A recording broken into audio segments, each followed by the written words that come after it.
Hey everybody, it's Margo at My Favorite Quilt Store, and I wanted to give you a sneak peek inside this quilt kit that we just received from Moda.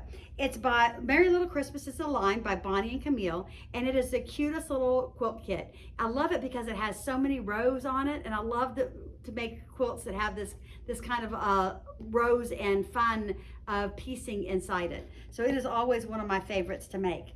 So first of all, inside the box, comes with the directions. So this quilt is 74 by 84, so it's a nice size throw. It actually would also fit on top of a queen size, full-size bed as just a topper.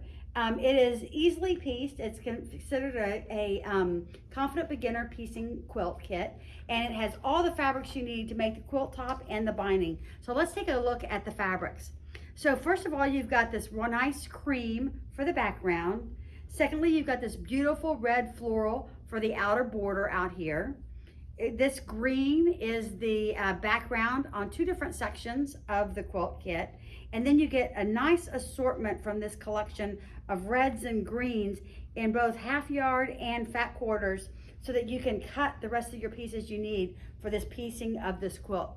It is going to be so much fun to make because it has so many beautiful colors in it, and we hope you enjoy making this quilt kit. Happy sewing!